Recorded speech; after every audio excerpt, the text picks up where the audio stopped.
Hey Raiders, Jacko here with another Raid Shadow Legends video. Now I know what I told you last time, that my next video was going to be about the starting champions and everything. However, Polarium has gone ahead and given us this absolutely wonderful boosted summons event. This one is particularly on Void Shards. Now if we come up here and look at the info, we can see that the chances to get an epic have been doubled from 8 to 16%. The chances of a legendary have been doubled from 0.5 to 1%. This is a really good chance. They also have this nice little 10 times chance, if you get a legendary, that it's going to be Tormund the Cold. A really good arena champion all in all, from what I've seen, but I haven't gotten to play with him, so it would be fun to get him.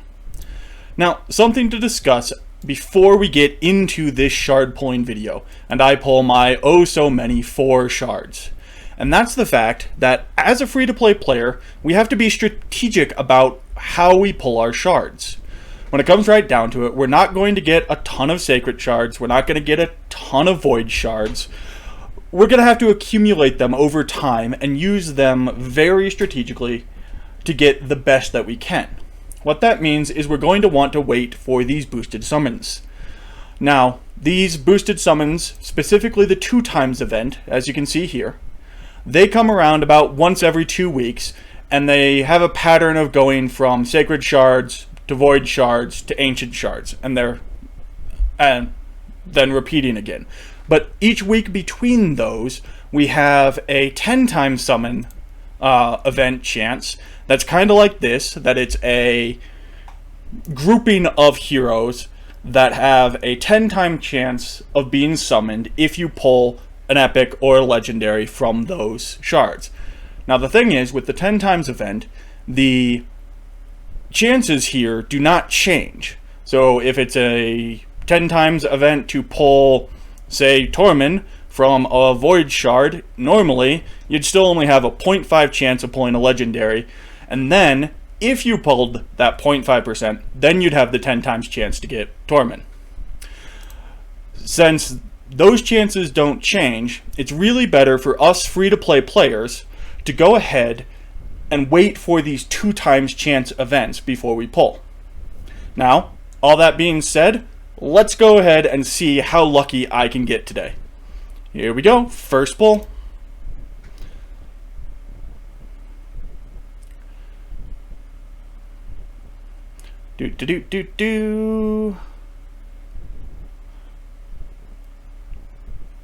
And we get a rare. Chevalier. This is actually a French word, chevalier, that means knight, essentially, shockingly enough. He is one of those heroes that his armor is actually very effective, in all honesty. He's got a nice strapped heater shield here. It covers a good portion of him. His armor is in really good shape. It covers pretty much everything they need. The greaves here do not go down so far that it will get in the way of his motion. His gauntlets are separate from his vambrace, so he's got full range of motion in the hands. He's actually got elbow and knee protection, which is surprising in this game, honestly. His pauldrons are a little bit overdone. Not terribly. If we got rid of this little folded up section, it would be perfect. The only other problem is that his gorget here is attached to his chest piece. A gorget is the neck protection. It protects all these vital little things that keep you alive running through your neck. You know, the veins and all those that'll spurt blood everywhere. Also, your esophagus here can get crushed in nothing flat, making it impossible to breathe. So this should not be attached to his chest plate. Instead, it should be a separate piece of armor that actually sets inside his chest plate that protects him from essentially the edge of the chin here down to the points of your collarbone here. Other than that, really good kit, armor-wise. His kit otherwise, so his A1 here, when fully ascended, he's got attacks one enemy 2 times, has a 20% chance of repeating the attack. Will ignore block and shield buffs. or block damage and shield buffs. This can be a nice A1 if you're running into people that put up those block damage buffs. Otherwise, so-so. Stern Rebuke. Attacks one enemy, has a 50% chance, 60, 70, 75 when booked, of placing a stun debuff for 1 turn. On a single enemy, this really isn't all that good, sadly. If it was an AoE, it would be incredible. His A3, on a 4-turn cooldown, places a 30%, so the weak form of increased defense, buff, and a 7.5%, again, the weak version, of continuous heals buff on all allies for 2 turns. Frankly, there are people that do this better at less. So his only real redeeming factor at this point is the fact that he's a Void champion, and you're not going to have to worry about those affinity matchups.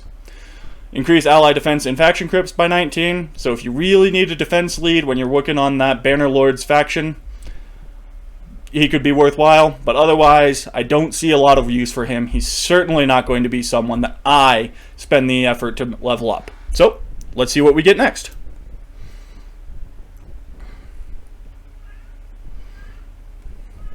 It looks like another rare. Here we have Daywalker. A Knight's Revenant rare that I have not gotten before, so that's new. His kit is okay. Again, actually really good in general, except for these little pauldron pieces. They would more get in the way than anything else. Because they're attached to the chest plate, he's probably not going to smack himself in the face too much. The gauntlets are wonderful. This drape, good hip protection, and assuming that the underlayer is leather, actually rather good leg and groin protection as well. The greaves are a little bit overdone. It looks like they're attached to the foot down there. If they are, it's going to be hard for him to have full range of motion there. That's just kind of weird. I guess it's extra spine support. Maybe he carries a small critter in there that he likes to have protected. Who knows? The weapon that he is using is a version of a great axe or a poleaxe. The point up here between those blades really isn't effective. However, the points on the blades would give him good thrusting ability. And lo and behold, he actually has a butt spike. This is really good when you're working on a glaive or another large weapon like this, as there are frequently times that someone will get really close in your face and you'll have to actually pull that butt spike up and jam it in over their shield. Or whatever other defenses they have. So, all in all, really good armor. I like the aesthetic. The gold and silver is a great look for him. Let's look at his kit. His A1 attacks one enemy, places an extra hit if the target has more HP than this champion. And this is going to be good against things like bosses, which are always going to have more HP than him, so not actually a bad A1. Hey Raiders, so at this point in the recording of the video, my wonderfully cute kitten Kai decided to force her way into my recording room, jump up on the desk, and turn off the recording of the face cam and audio for the rest of the video. Due to the fact that it is a shard pulling video, that's really hard to go back and just re-record the whole thing. I didn't notice this happening at the time because the kitten did some other insane chaos like knocking down my backdrop and things like that. Her name is Chaos Incarnate, so it was rather apropos. Given all that, I am going to try and watch the video and record a face cam and audio for it for the second half. So if things are a little out of sync or a little bit weird, that's why. Thank you for your understanding, and I hope you enjoyed this picture of my insane cat. And let's go ahead and get back into it. So, on Daywalker's A2 here, we have places a 25% ally protection buff on all allies for 2 turns, and places a block debuffs buff on this champion for 2 turns. Additionally, it removes all debuffs from this champion. Now this is on a 3-turn cooldown, so that ally protection is going to be really nice for actually keeping our people alive, for that little bit of extra survivability during the course of it. And the fact that he places a block debuffs buff on himself and removes debuffs from him gives him a little bit of extra survivability in terms of not taking extra damage from like poisons and things along those lines. So all in all, a decent ability, nothing exceptional. On his passive, we got Death Denied, revives this champion with 30% HP, and attacks all enemies after being killed. So that's going to be really your only bonus from taking all the damage from that the ally Protect is going to siphon onto this guy. A little bit of a nice hit. It's on a 5-turn cooldown though, so you really are only going to expect to have that happen once. Here we are with our next shard pull. And we get another rare. Looks like we've got Bulwark, a dwarf here. He's got some really heavy armor. I really enjoy the kind of runic aspect to the armor here. It's very heavy, very protective, and really, all in all, pretty good. The pauldrons are not too bad. They're not going to get in his way much when he moves. The drape and everything is going to protect his legs and all, including his knees, which is a point that a lot of the other champions we've seen up to this point have not been protecting. He's got a nice heater shield, good coverage there. Very stalwart. He matches his name nicely. He's a bulwark. He's there to get in the way. And he does it rather well from the looks of it, given his kit so far. The only exception here is this helm, that little pointy thing off the top. Depending on how he uses that ball and chain that he's got, that's going to get in the way. It's also going to be really weird feeling when enemies hit it and bounce it off of him. But, as I said, I'm going to give this guy, I'm thinking probably a 4 gourd, maybe a 5 gourd. Anyways, his Hefty Flail is his A1, attacks one enemy 2 times. Each hit has a 15% chance, make that 30% when booked, of placing a 15% weaken debuff for 2 turns. Now this is the weak weaken, so it's not great, but having it on the A1, that's pretty nice if you don't have weaken coming in from anywhere else. Now it is only a 30% chance, but you got a chance at that twice. His A2 is Meteoric Ignition, attacks one enemy, has a 75% chance of placing an HP burn debuff for 2 turns. And that's on a 3-turn cooldown. And it's up to 100% chance when booked. Of course, 3-turn cooldown when booked as well. So actually, we're starting to get very viable for Clan Boss here. Finally, his Finally, his passive is Punishing Defenses. When attacked, has a 30% chance of extending the duration of all debuffs on the attacker by 1 turn. That's actually really big and really nice for something like Clan Boss or Dragon, where you're going to be having a lot of debuffs up, hopefully for a long amount of time. Being able to extend the debuffs by an entire turn, that's going to make your poisons up most of the time. It's going to help keeping your weakens and your decreased defense and things along those lines up quite a bit more. So we're looking really at a nice solid Clan Boss character here. If I was going to build him, that would be the purpose of him for me, is to get those HP burn and that weaken, and then keep my poison debuffs and everything on the Clan Boss for as long as possible. And our next pull here, we finally see purple, and it's Gala Longbraids, a great single target champion. Single target damage champion. Now, her kit, her armor and arms is rather horrible when it comes right down to it. As you can see, she's got no knee protection whatsoever. That's going to be incredibly painful for her. We can assume that the chest piece and the drape are leather, so some light protection there.